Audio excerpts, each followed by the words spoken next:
620 Live, so that we may all speak boldly. Hey everybody, this is Richard with a special episode here, giving everybody a chance to give their testimony if they want to. All you need to do is contact me either on Facebook or email or text if you have my text. My email is 620lifepodcast at gmail.com. So be sure to send me an email if you'd like to give your testimony here and spread the word of what God has done for you. Today I have I'd say a fairly new friend, but a friend nonetheless. Seems like we have a lot in common. But Alan, introduce yourself, sir, and I'll turn it over to you. All right. Hey, how's it going? I'm Alan. Uh, I met Richard through Jesse, his co-host on the Unseen Critics, and yeah, I said co-host. Better Anyway, be careful. uh, well, Anyway, so I saw Richard's thing about testimony. I said, okay, I'll do this. This seems interesting. I got saved. I grew up in church first. From pretty much, I got home from the hospital and my mom and dad started taking me to church, in the nursery. One of the first songs my mom ever taught me or sang to me was Jesus Loves Me. So, I've been in church most of my life. My mom and dad started I'd go to children's church, Sunday school, then to the nursery, and I guess when I turned about 3 or 4, my mom and dad decided I started to go to big church. So I got saved. I was 6 or 7. I don't remember the day. So I know it was in 1989. So I was either 6 or 7. And it was a Wednesday. And church was over. I think my mom was in the choir. Everybody was just kind of hanging out. And I went upstairs and I found the pastor's office. I went to the pastor's office and started talking to him. His name was Cecil Nelson. And we started talking about salvation. And he asked me on my level, did I understand what I was doing? And yes, sir. And so he said, well, let's go find your mom and dad. And we went, and they were looking for me because I had told my dad I was going to the bathroom. But they found them and I went in there and I prayed the prayer, or which I realized, praying a certain prayer doesn't get you there. People talk about the sinner's prayer and things like that, Romans, whatever. But I prayed and accepted Christ as my Savior, and there we are. So 6, 7 years old, there's really not a lot of hardcore sinning, bad stuff, 6, 7-year-old kid's going to do. So. Right. And, I'll stop you there just for a second. And, this is one reason why I think it's very important for children to actually be in church, so that they, at their age, can hear the gospel, because no one knows at what age is the right age. When Jesus is speaking to you, he's speaking to you, whether you're 3 or 93. That's just my opinion, and I'll do my best to shut up, but there's just sometimes I just want to pop in here and add a little bit or ask you a question or something like that. Dude, you are more than welcome to pop in, ask questions, whatever, man. If this turns into a dialogue, that's fun. Right.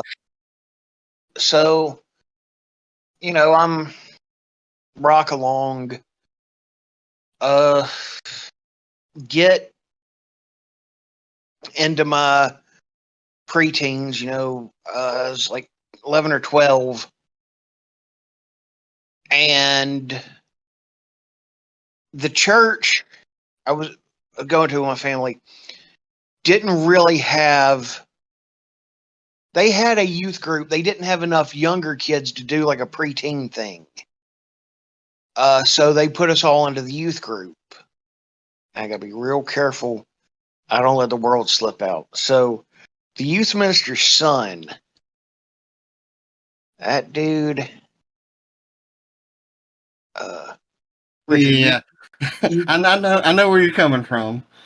so he decided to make it his mission to torment me. Don't know why, and I know we're supposed to forgive people, and I've forgiven him, but I also know if he was on fire, I'd probably be like, I ain't see that. Yeah, Anyway, I think it's a lot easier to forgive than it is to forget. yeah, Me personally, I mean, I've forgiven things that have happened to me, but it doesn't mean that I have forgotten them. yeah, Because if you forget them, then you're liable to fall back into it or let it happen again. yeah. Like I said, if he's on fire, I may not see it, but I'm not going to put the fire on him. Right. So that was like, he made it his mission to torment me because, okay, I'm overweight, and I'm not trying to say this to toot my own horn. I'm smart. I can grasp concepts. But the Sunday school teachers when I was younger told my parents, "Oh, he's up all over the place. He's running around, he's playing, coloring, doing whatever, but he's the only kid that can tell us what the lesson was about at the end of the lesson." Mm-hmm. I will always be. I'm a metalhead.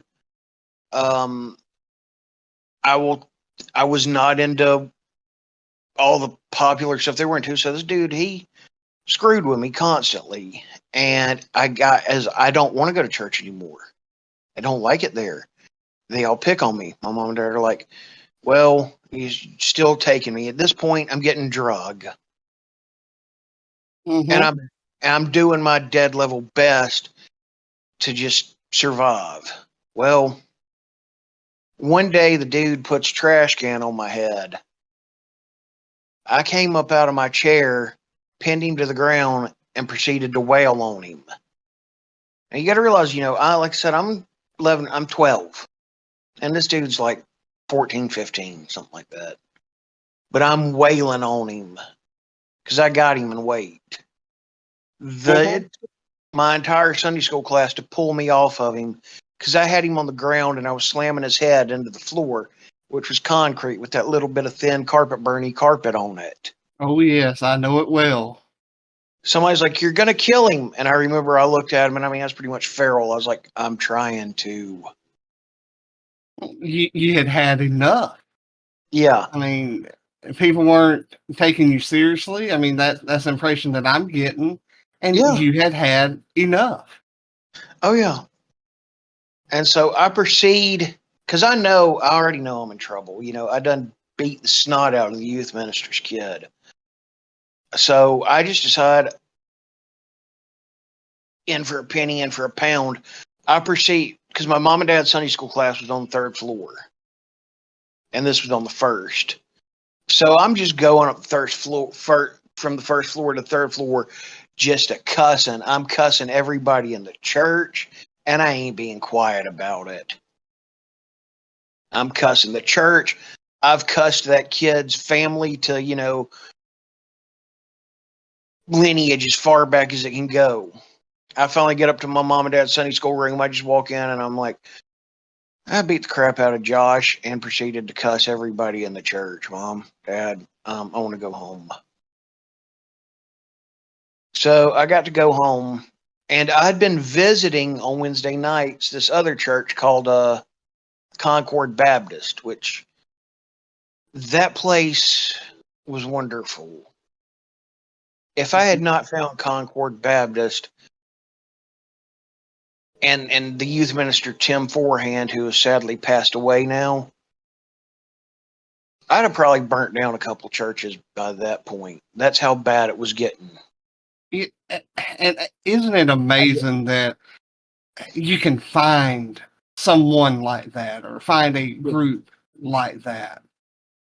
And it changes your whole outlook. I mean, yeah, you still had the bad experience, and Yeah. I'm not taking anything away from that, but the youth minister that you found seems like he was more there for you than the other one was.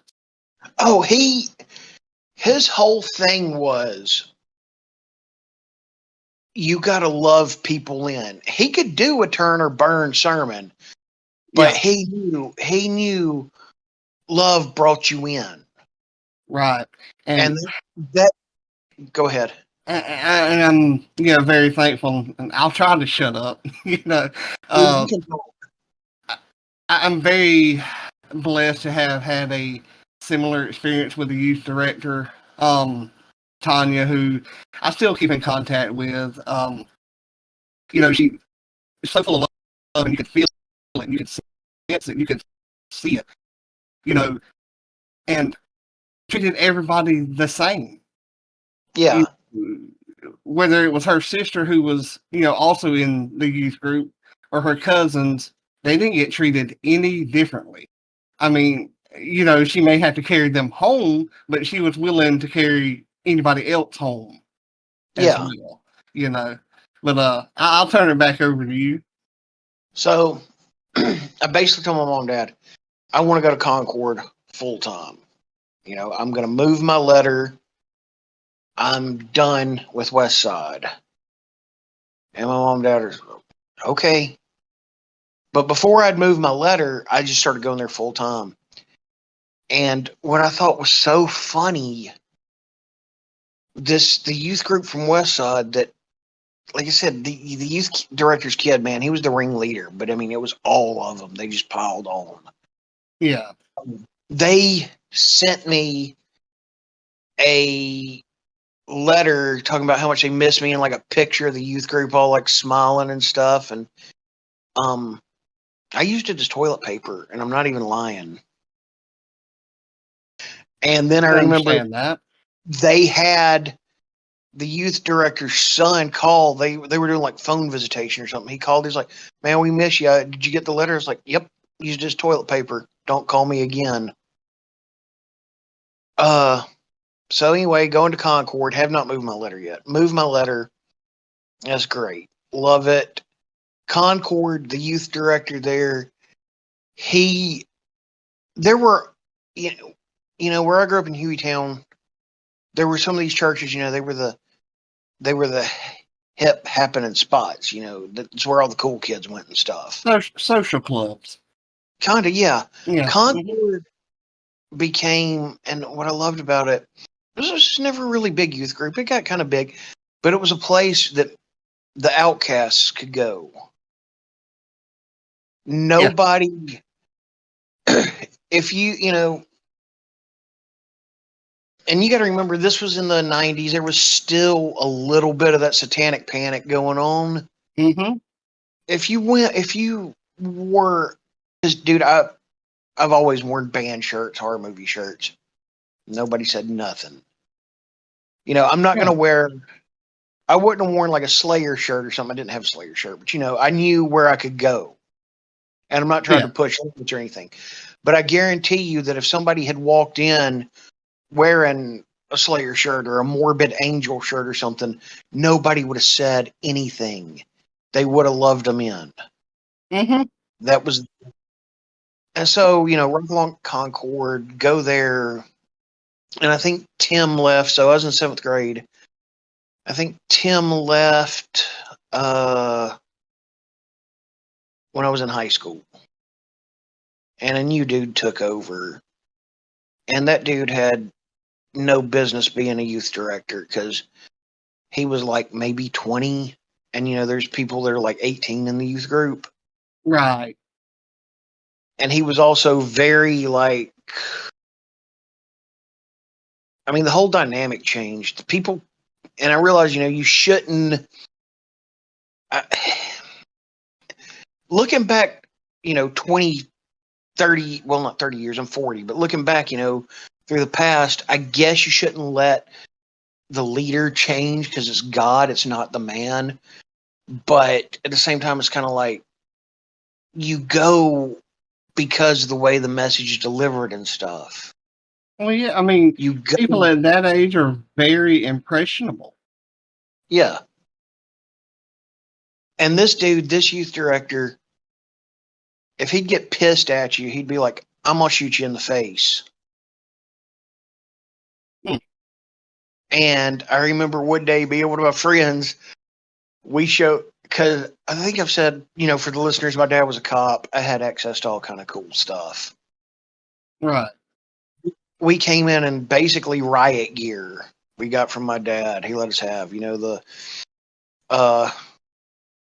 overvests and helmets. And what are you going to do to us now? He was horrified. He was so mad we did that.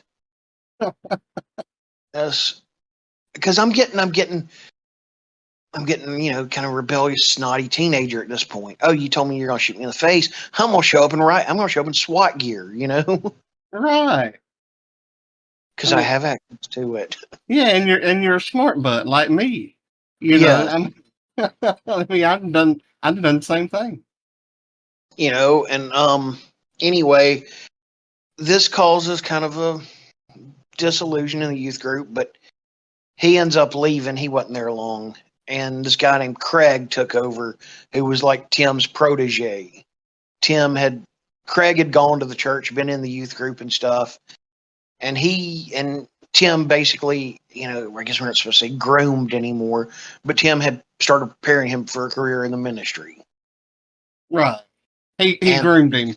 Because you can say what you want to on this one. Yeah. And things got a lot better.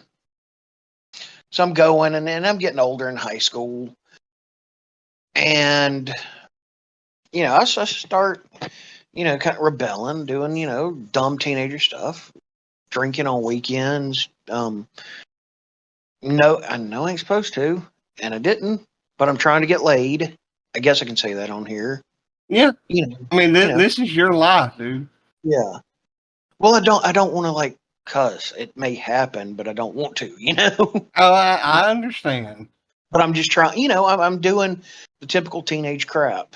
Right. Still going to church. And I'm also, as high school goes on, I realize there's people that, there's people in my high school, they've decided I'm hellbound because I'm a metalhead. They're like, "You're listening to that Marilyn Manson." First of all, it's Marilyn. Second of all, no, I'm not listening to it. Don't really like Marilyn Manson. I'm listening to Norwegian black metal. They'd probably eat him.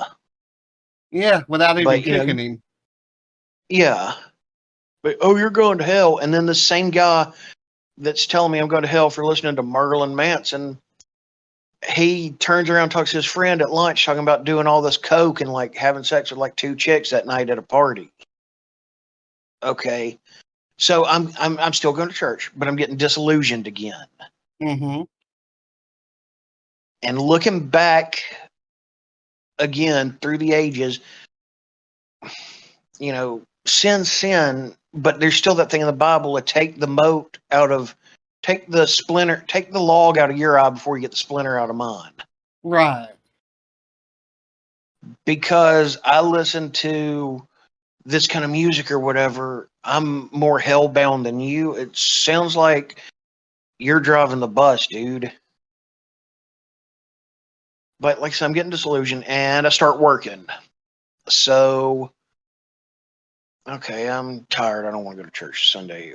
And I quit going nearly as much. I'd have to work on a Wednesday or whatever.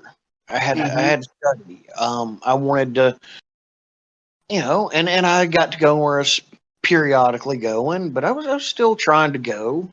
I still like to go. But I wasn't going like as much. If I was off on a Wednesday, I definitely went. And, part of it was I was driving myself and I was like, I don't want to get up. I'm not a morning person, dude. I can understand that. I'd go on Sunday nights but I still sometimes, I'd be working or whatever. And anyway, so keep going, all this, and still enjoying it. Then I get into college and I move about an hour, 45 minutes away from home. Still come home on the weekends, but I definitely ain't going. Mm-hmm. I'm not in the youth group anymore. I'm in the college and career class or whatever. And I didn't feel that connection. So I'm just kind of adrift at this point. I'm not going anywhere. My mom and dad, by this point, I think they had left West Side because West Side moved, and my mom and dad didn't want to drive the 15 miles or so. So they started going to a church a lot closer to the house. Right. And I'd go visit there every once in a while, but I was not going to church at all. I really wasn't even praying or nothing. I mean, I was just, it was kind of like me and one of my friends were talking about, I got saved when I was 6 or 7. Okay, I've got my fire insurance. I'm good.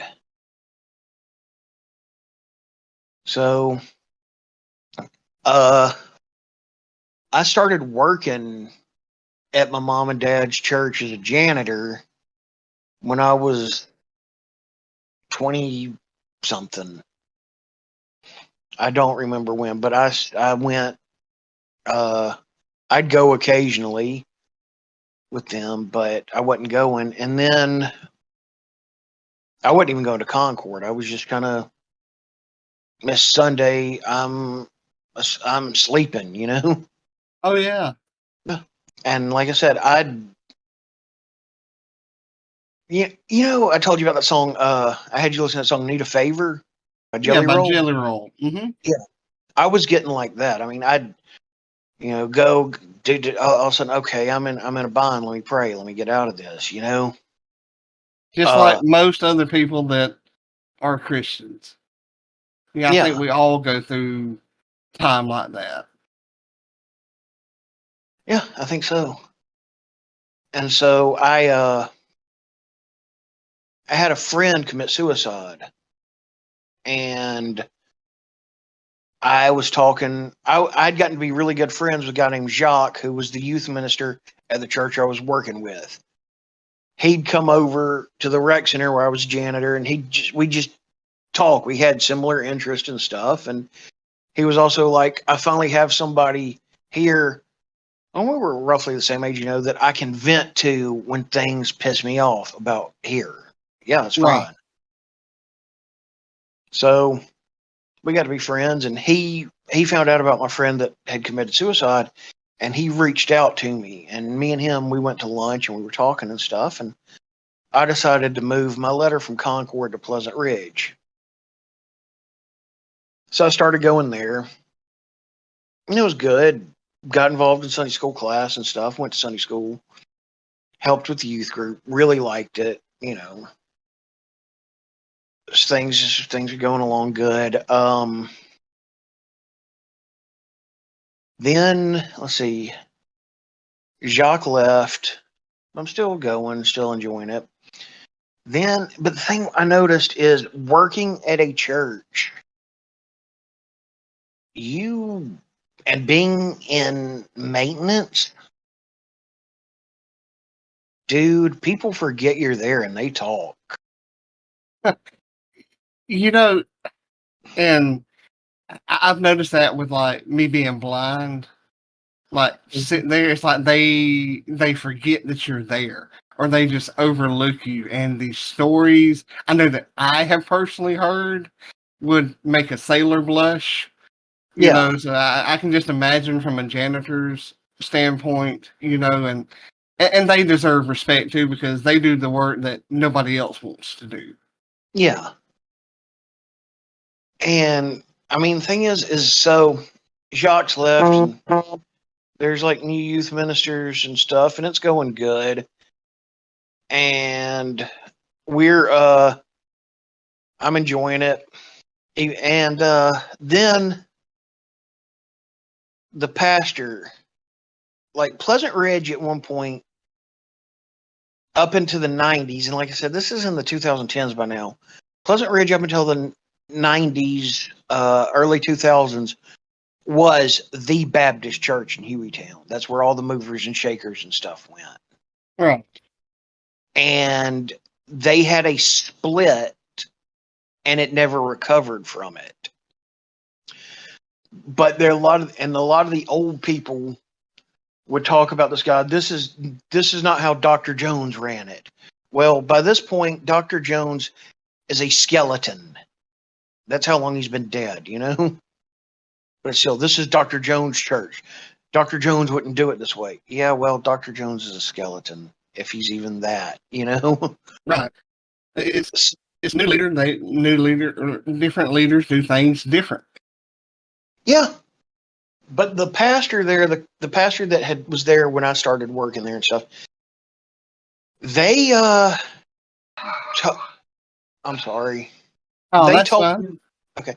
One night they told him flat out, "You suck. You have not done what you said you were going to do with the church." And he'd probably been there about 10 years, something like that.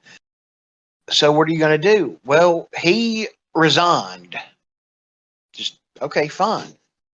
He went, he had been getting offers from another church, and he called them up, said, "I'm interested." They said, "Okay." He said, "I resign." So now there's a power vacuum now. Mm-hmm. And you got to remember, there were people who remember when Pleasant Ridge was the baddest kid on the block. Right.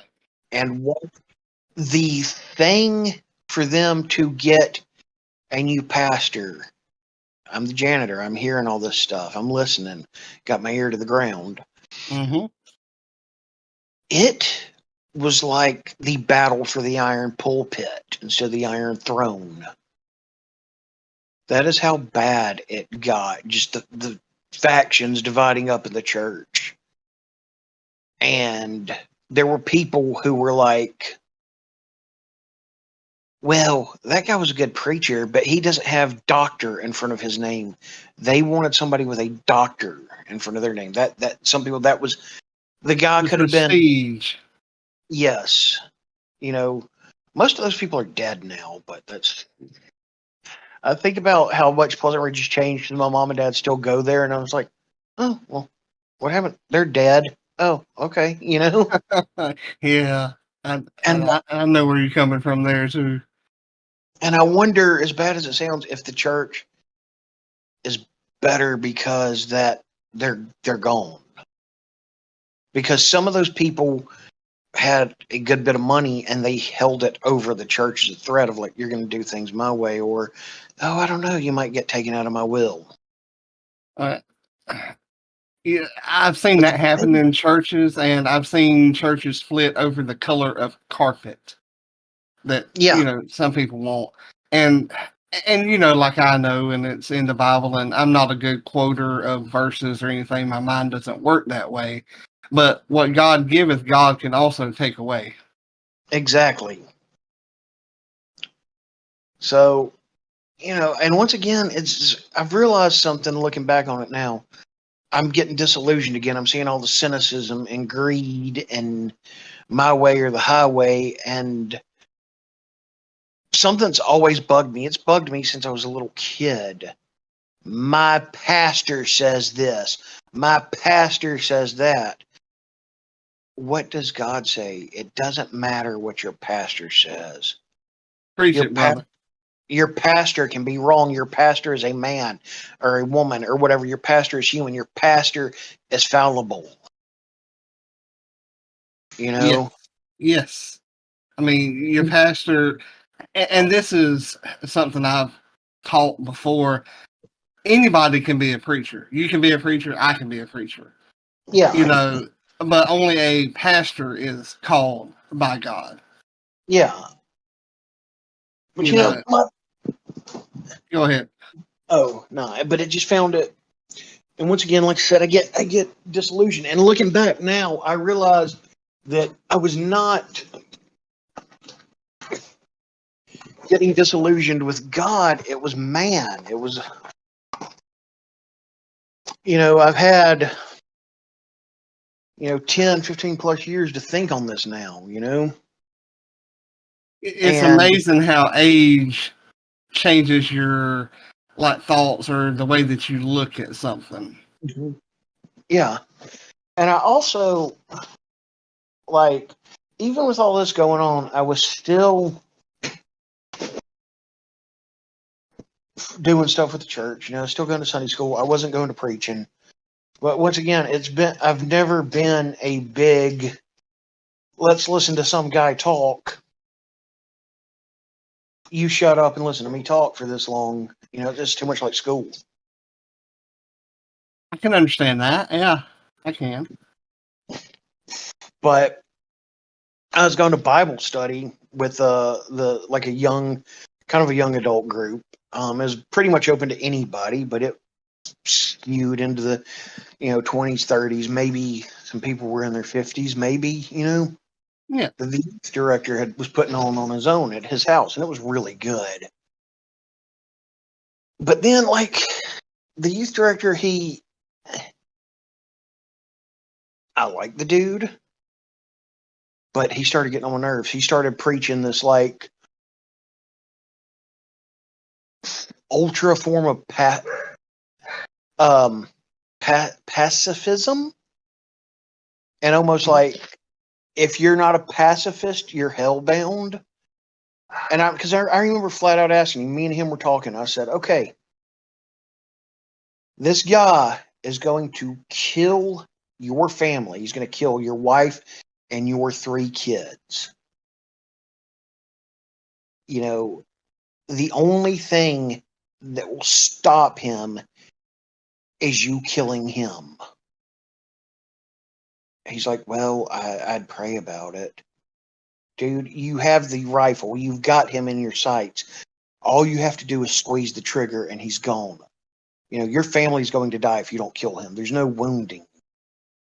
And he's like, well, I guess my family would just die. They're going to heaven. I don't know about this guy.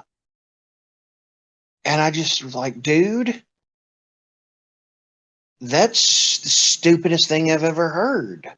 Yeah, he was telling you that, but I can almost guarantee that if he was actually put in that situation, he would have taken action. I would hope so. I mean, that's the way that I am. People don't understand how I do the things that I do with being blind, and you don't know how you'll handle something until you're actually put in the situation. Right. So I got, once again, and I'm realizing, even talking now, because I've been thinking about this at work and stuff, trying to figure out what I want to say, Right. that a lot of my disillusionment came from stuff people said, not what the Bible said, not what God said. So I quit going, and I started drifting into Nordic paganism. Uh-huh.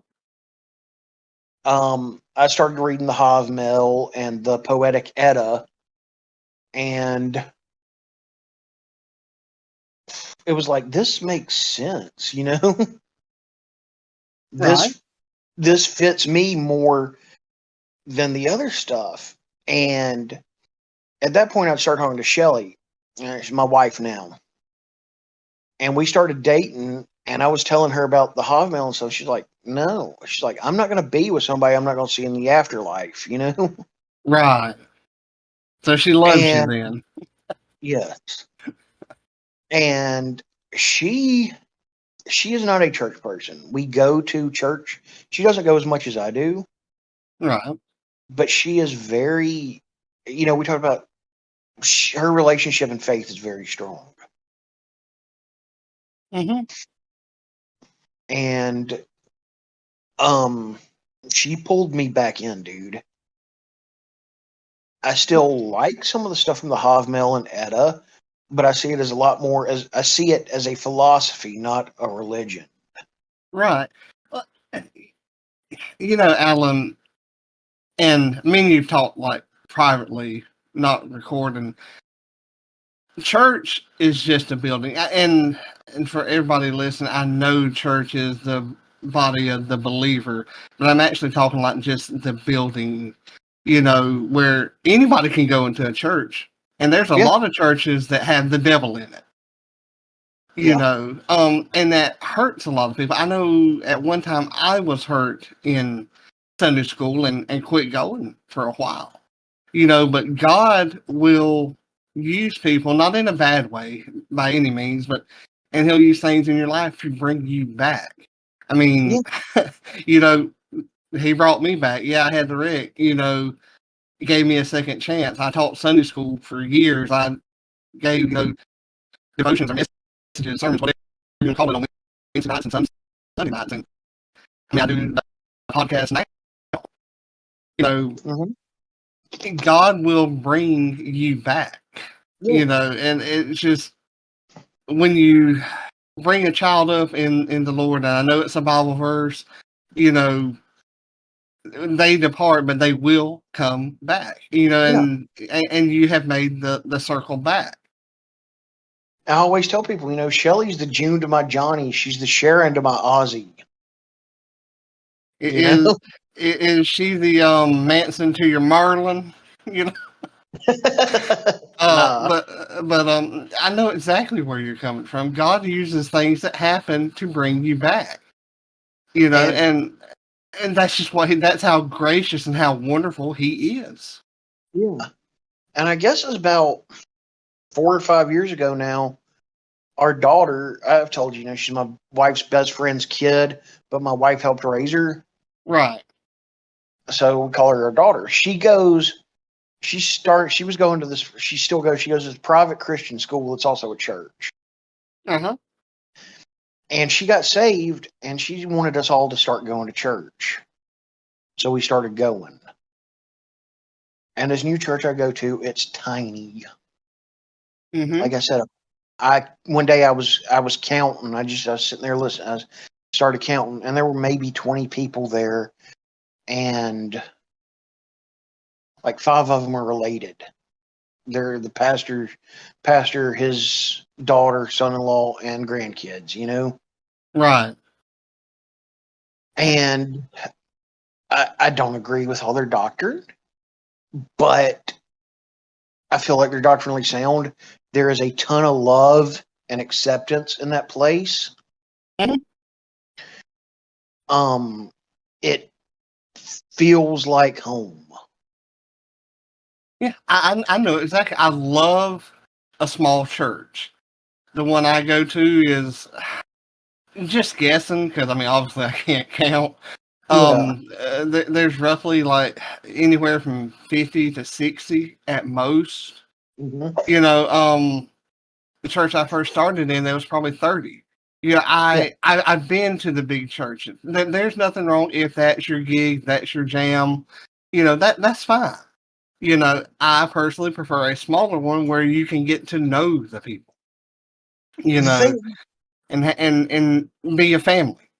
yeah, the thing I found with going to big churches versus a little church is it cuts through so much of the crap. We don't have to form a committee to do this and this and this. Okay, we need to. Okay, I mean they do have a church vote, but it's not.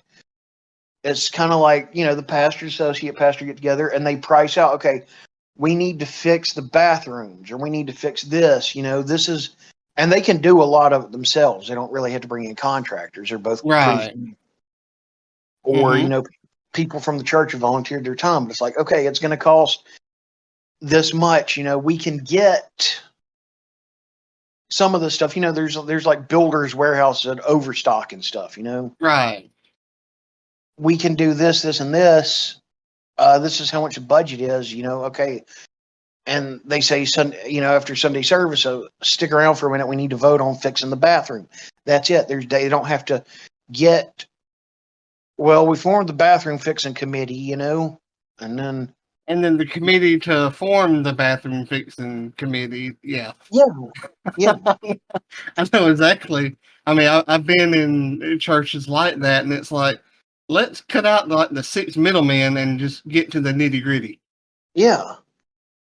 And it's but I love it there, and I've gotten like I read my Bible every day, pray a lot. It's I'm 40 years old now. I'll be 41 in August, and it's come full circle, And I realized like I had fire insurance. I didn't have a relationship, Big difference there. Yeah. I was talking to one of my friends. He's dealing with cancer right now, and we were talking about it back and forth. He said, "Yeah, I know what it is. You get that fire insurance," because he went down a real bad road. Yeah. I've had some friends go down a similar road. People that I grew up with, and still consider family. Just because they're going down a dark road doesn't mean that they're not family anymore. Right. And it breaks your heart. I've talked to him. He's thinking about like starting doing his testimony and stuff because he told me, he went to the church one day. He was a methed out biker. I think he rode with the Banditos. Mm-hmm. And now me and him talking that dude is, I mean, he's awesome dude, Right. But that's basically my testimony, and I realized like so much of it was getting disillusioned with people putting their spin on it versus what I feel. And, people, you can talk about, oh, you get caught up in your own feelings, but I feel like the Bible's there for you to read. And yeah, you can interpret, everybody interprets verses differently. Mm-hmm. Mm-hmm. They do. And, it's like I've heard people say it's not a religion, it's a relationship. Right. And you and I have also talked, and I believe that you agree with me, religion is man-made. Yeah. And that can be proven. But a couple of things about what you said, being disillusioned. This just proves that, Satan can use people who are claiming to be Christians or who are Christians, who have maybe backslid, as we say, to disillusion you. Well, I feel like, yeah. Or disillusion anybody. I'm not specifically like calling you out, Yeah. But and the devil is really subtle. Look, I mean, look how he tricked Eve, in the garden. Yeah. He's been doing it ever since. Yeah. I mean, he's good at it. You got to be careful. And one other thing, then I'll get back to you. But how my mind is. If I don't say it, I'll forget it. Yeah. Everybody interprets verses differently, and as you grow in Christ in your relationship, each verse will read differently to you the next time that you read it, because it's a different point in your life. Yeah, most definitely. And I feel like anytime like Satan using people or whatever, I understand that, and I understand that it comes down to, and something I've realized, heaven is going to be full of thieves and rapists, murderers, drug dealers, pimps. It's going to be full. Heaven's going to be full of bad people, but they've repented. It's going to be full of bad people who have been forgiven. Yes, and me and my wife were talking. And this is something I brought up. I said, you see like the TV preachers like Joel Osteen and stuff. Don't get me started. Yeah. I'm pretty sure I'd be surprised if I run into him up there. I won't be surprised if I run into Jelly Roll. Right. Yeah, I have a very similar opinion when it comes to Mr. Osteen, but that's neither here nor there, because I think he just preaches a feel-good message, tickles the ears, which John tells us, the world is full of false teachers and false preachers that all they do is tickle the ears. Yeah. And then you get somebody like Jelly Roll who speaks in his music. I mean, I know he actually raps or sings, but there's messages in them too. Oh yeah. Oh yeah. And then I realized, like, there's some people, they strive for perfection, and I get it. But at the same time, you're not gonna make it. I mean, you shouldn't wake up every morning being like, okay, I'm forgiven. How many sins can I commit?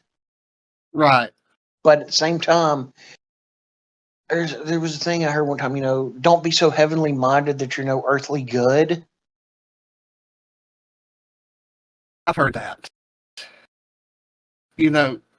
And the thing is, you've got to live on this earth, but you don't have to live in this world. Yeah. Yeah, you're going to sin. Alan, you're going to sin. Richard, I know I'm going to sin. I do hourly, but the thing is, God forgives whenever we pray for forgiveness with a truly repentant heart. And there goes the Bible knowledge. I just can't quote the book and verse and chapter. That's what God does for us. That's what Jesus died on the cross for. Like, dude, I have, and I'm working on it. I work on it every day, but you get me mad, dude. I have a garbage mouth.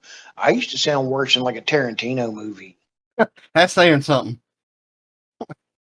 Really and truly, I could have probably made Gordon Ramsay go, hey, chill. Yeah, and we all have things that we need to work on. Mm-hmm. And that's because we are imperfect beings. We can strive to be perfect, but it's impossible. The only time we will be perfect is in the new kingdom, the heavenly kingdom. That's the only time. Yeah, and like I said, if I get mad, if I get to rolling, oh, dude, it comes out, and once I calm down, I'll be like, God, I know we've been talking about this, and I'm so sorry. Yeah. And I mean it, but it still happens, And it's because it's entrenched in you, and Satan knows, and I'm wanting to slap the desk, like to emphasize the point, but he knows that it's a weakness, so he can slip that foot in, he can slide that finger in, and he can pry away, until he can get into the meat of the shell. You know what I mean? Like the meat of the problem and get to you. He knows because he's good at it. He's been doing it for years. Because, like I said, man, going back when I told you when I started about the bully, I was like, I'm trying real hard not to cuss, Yeah, and that's what it's about is trying. If you're not trying, I think that's when we fail. You have to try. You have to put forth an effort. If you're not putting forth the effort, in my opinion, and I'm no theologian, but when you're not putting forth the effort, it means you don't care. Yeah, definitely. It's. Go ahead. I was going to say, so many people, my mom said this before, so many people want to think of churches as the hotel for the saved. Nah, they're hospitals for sinners. Yeah. The church is full of sinners. Yeah. Saved by grace. And I hate how some of them get, and I've seen it in my own life, that I've seen it even in the best youth group I had. There was a girl that was going, and it got out that she had slept with her boyfriend. Mm-hmm. Okay. Well, you ain't supposed to do that, but that's nothing you can't recover from. But she got shunned, and it's like, Instead of shunning, how about giving a hug? How about showing some love? Yeah, you know what I'm saying? I mean, the fact is, I don't know how many of them other kids were screwing around or not. She just happened to be the one that got caught, And look at the woman at the well. Yeah. Jesus didn't shun her. Yeah. So who are we to say that we're better than him by shunning somebody? Definitely. You talking about when they brought the woman before Jesus to get stoned, and it Yeah. talks about him writing in the dirt. Yeah. It doesn't say. I honestly, I like to think he just started. This is me. I think he probably just started. With he who's without sin cast the first stone. He said he started marking in the dirt. I honestly think I wasn't there, and this is just me. That he started putting what the people that were going to stoners putting their sins in the dirt. I can picture that. I always picture him doodling in the dirt, like, you know how you do when you're bored, waiting on somebody to come up with something. I Yeah, just picture him like drawing clouds or drawing something else. You know, because ye who, and I ain't gonna say I'm quoting this exactly, but ye who are without sin cast the first stone. None of yeah. us could even pick it up. No, no. But I could see him starting to doodle their sins. And the thing is, because people forget. Yes, we have gentle, loving Jesus, but people forget he was overturning tables and chasing people with a whip. Because he had righteous anger. Yes, they forget that part. I love it.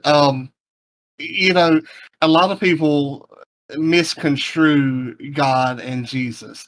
They'll say the Old Testament God's full of wrath and vengeance and all of this. But you know what?